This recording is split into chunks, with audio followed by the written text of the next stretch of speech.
Hi guys, welcome to our channel. ఈరోజు మనం పిల్లలకి పెద్దలకి ఎంతో బలాన్ని ఇచ్చే రాగిని తోపని ఎలా తయారు చేసుకోవాలో చూద్దాం.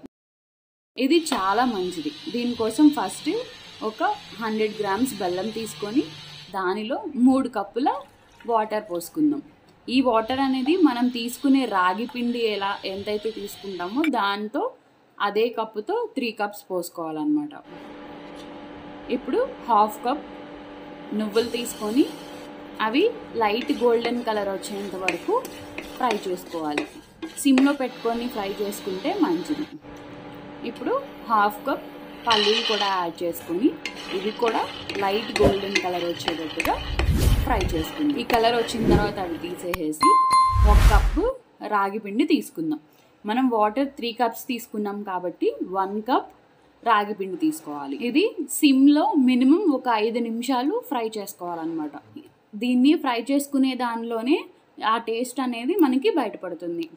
ఒక 5 మినిట్స్ తర్వాత బాగా ఫ్రై చేసుకొని మనం బెల్లం కరగబెట్టుకున్నాం కదా, ఆ వాటర్ని ఇందులో యాడ్ చేసుకోవాలి.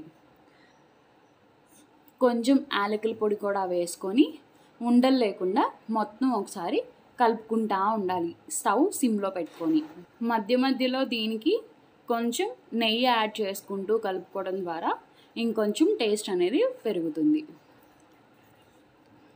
2 స్పూన్స్ గీ వేసుకొని మొత్తం ఒకసారి కలుపుకోవాలి. ఉండలు లేకుండా కలుపుకోండి. ఇది వేసవిలో బాడీ చలవ చేయడానికి కూడా ఎంత బాగానో ఉపయోగపడుతుంది. ఈ విధంగా వచ్చిన తర్వాత ఇంకొంచెం నెయ్యి వేసుకొని మొత్తం ఒకసారి కలుపుకుందాం. ఇప్పుడు మనం ఏవైతే ఫ్రై చేసుకున్నామో వాటిని ఇందులో వేసుకోవాలి. పల్లీలు, ఎండు కొబ్బరి కూడా కొంచెం యాడ్ చేసుకోండి. నువ్వులు వేసుకొని మొత్తం కలుపుకోవాలి. ఒక 2 నిమిషాలు కలుపుకున్న తర్వాత ప్యాన్ నుండి ఈ విధంగా విడిగా వచ్చేటట్టుగా చూసుకోండి. వచ్చిన తర్వాత దీన్ని ఒక ప్లేట్ తీసుకొని ప్లేట్లో సర్వ్ చేసుకోవడమే. పిల్లలకైనా పెద్దలకైనా సరే ఇది చాలా మంచిది. పిల్లల తల్లులు ఉంటారు కదా, వాళ్ళకి నడుము బలానికి కూడా ఇది బాగా పెద్దలు మనకి ఇవ్వడం జరుగుతుంది. ఈ విధంగా మొత్తం చేసుకొని తినేసేయడమే. చాలా టేస్టీగా ఉంది.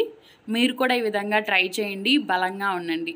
అలాగే నా ఛానల్ని లైక్ చేయండి, షేర్ చేయండి, సబ్స్క్రైబ్ చేయండి. Thank you. బాయ్.